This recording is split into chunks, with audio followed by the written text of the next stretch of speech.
Rémi Zinc, bonjour, vous êtes le maire de la Croix-Rousse, le maire du 4e arrondissement, et grâce à la polémique suscitée par votre sapin des charges, vous êtes probablement aujourd'hui l'élu lyonnais le plus connu, vous êtes même probablement plus connu que le maire de Lyon lui-même, Grégory Doucet. Alors, après votre sapin et cette provocation, est-ce que vous envisagez de continuer dans le même style, à être une galette des rois aux épluchures de pommes de terre ou un œuf de Pâques en nid d'hirondelle recyclé? Alors, bonjour Gérard Angel Bonjour. et bonne année à vous, bonne santé ainsi qu'à tous les gens qui vont nous regarder. Je crois que la santé, c'est la chose la plus importante qu'on ait Surtout en ce pour moment. 2020 et peut-être encore sûrement pour 2021 pendant quelques mois. Alors, l'affaire du sapin de Noël, je dirais tempête dans un verre d'eau ou Bon, dans un verre en fait, Genepi. c'est vous qui l'avez Voilà, créé. Hein. bah, pas du tout, c'est simplement la photo du sapin de Noël qu'on a fait à la Croix-Rousse.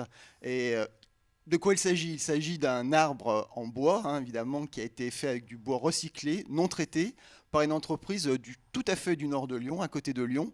Donc c'est vraiment ce qu'on appelle de l'économie circulaire, c'est-à-dire réintroduire un processus, un matériau dans le processus de fabrication et faire travailler des salariés en France et localement.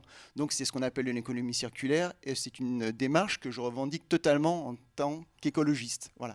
Donc il n'y Alors, avait pas de provocation, c'est simplement montrer qu'on peut faire un sapin de Noël, vous voyez, aussi comme les autres, mais de manière différente, avec une forme plus originale. Voilà. Et je tiens à vous dire que les gens qui sont venus le voir à la mairie du 4e, beaucoup l'ont aimé, et surtout tous n'ont pas compris la polémique. Voilà, c'est surtout ça le problème. enfin, quand on regarde les réseaux sociaux, on s'aperçoit qu'il y a eu une partie non négligeable de vos administrés de la Croix-Rousse qui ont trouvé que c'était de la provocation inutile, pour certains scandaleuse. Bah, je crois que ce sapin, ça a été un peu le catalyseur de beaucoup de choses. Bon, des aigreurs électorales de certains, des peurs du changement dans un climat qui est peut-être un peu anxiogène. C'était pas du tout l'objectif. Je suis passé hier après-midi à la mairie, j'ai vu qu'il a été rangé dans sa boîte, l'un des deux seulement, et donc on le ressortira l'année prochaine avec une décoration peut-être différente. On verra ce qu'on fera. Bon, alors parlons maintenant de certains dossiers plus importants au moins Oui, en ce qui concerne la vie de chacun. Vous êtes un militant écologiste historique, ça fait des années que vous vous battez oui. pour différents sujets. Est-ce que vous êtes toujours radicalement opposé à la vidéosurveillance? Parce que ça, c'était un de vos combats autrefois. Oui, alors je crois que dans la série, vous parlez des maires du 4e arrondissement. Je suis le 4e maire du 4e, puisque certains ont fait des grands parcours. Aucun de mes prédécesseurs, quelle que soit leur couleur politique, et je crois qu'on a eu à peu près tous l'échantillon politique, n'a souhaité avoir de vidéosurveillance dans le 4e arrondissement. Donc je ne suis pas farouchement opposé, je suis, je dirais, opposé de manière pragmatique. Il y a eu quelque temps un rapport de la Chambre régionale des comptes, alors ils ne sont pas forcément très écologistes, hein, qui soulignait que seulement moins de 2% des affaires étaient résolues grâce à la vidéosurveillance. Donc c'est un coût important en termes d'installation, d'entretien, de renouvellement, et ça nécessite qu'il y ait énormément de personnel, quelqu'un derrière la caméra qui voit les faits, et une équipe sur place qui puisse intervenir. Donc c'est des conditions extrêmement difficiles. Alors certes, quand il y a une chose très grave qui se passe, un crime, un attentat, on met en place tout un équipage de forces de police, je dirais, qui va rechercher sur les vidéos, sur les caméras, et qui va finir par résoudre une affaire, mais c'est très marginal par rapport à l'ensemble des faits de voie publique, heureusement souvent moins graves, qui se passent sur une ville. Donc je ne suis pas farouchement opposé, je suis, je dirais, opposé tout simplement.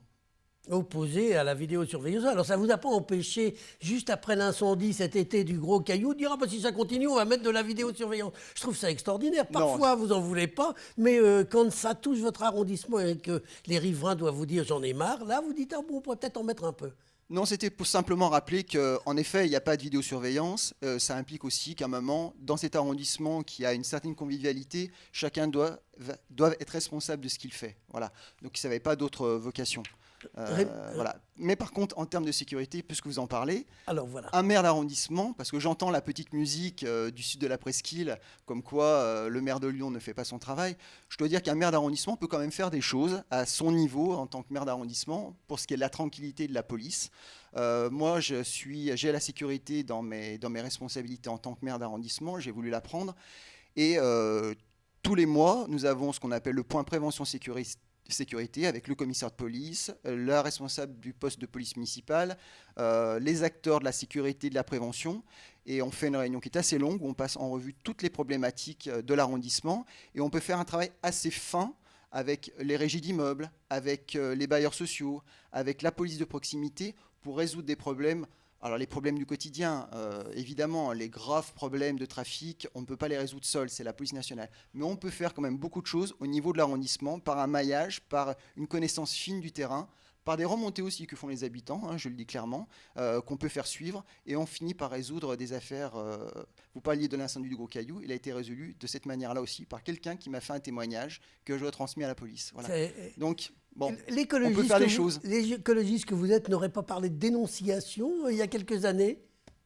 Oui, on peut dire ça, mais la personne n'a pas dénoncé une personne, elle a rappelé des faits et la police connaissant, enfin a remonté, a reconnu bon, par des éléments. Voilà. L'essentiel, c'est que la personne puisse être mise hors de nuire. Voilà. Dites-moi, Rémi V, nombre de Croix-Roussiens sont favorables à la 5G? Parce que beaucoup travaillent avec les méthodes aujourd'hui très modernes, avec les outils numériques. Est-ce que vous êtes favorable au développement de la 5G sur votre arrondissement? Vous savez qu'on a signé, on a tous voté les arrondissements, enfin les 7 arrondissements écologistes, un vœu comme quoi on ne voulait pas de la 5G tant que des études supplémentaires ne seraient pas faites en matière de santé. On n'est pas opposé en tant que tel à des choses modernes, on utilise Internet, hein, et parfois beaucoup même. Donc on n'est pas opposé. La seule chose, c'est qu'on veut à un moment mettre du sens et mettre aussi la santé en jeu dans le choix de la nouvelle technologie. On trouvait, et on trouve toujours, que les études n'étaient pas assez poussées pour pouvoir dire on peut valider la 5G sans danger. Alors, combien de temps il va falloir encore d'études avant que vous soyez de toute façon, vous savez ce que c'est, un vœu, c'est simplement une manifestation publique. C'est un truc bidon pour essayer de rassurer ses électeurs. Bidon, peut-être pas, mais disons que c'est une manifestation publique d'une opposition provisoire à quelque chose ou en faveur d'autre chose. Donc, ça n'a pas force de loi. Voilà, donc la 5G... arrivera sur Lyon pour les gens qui la veulent absolument. Eh bien, on attend ça, donc on verra quand ça arrive. Et j'imagine que vos électeurs de la Croix-Rousse ne seront pas les derniers à utiliser la 5G. On verra déjà combien ils seront, les antennes, comment elles seront déployées, et le tarif aussi, parce que ça aussi, c'est une question qu'il faut se poser, c'est combien on est prêt à mettre pour avoir la 5G. Voilà. Eh bien. La pertinence de la 5G pour le commun des mortels. Eh bien, on verra tout ça dans les mois ou les années qui viennent. Rémi Zinc, je vous remercie. Merci.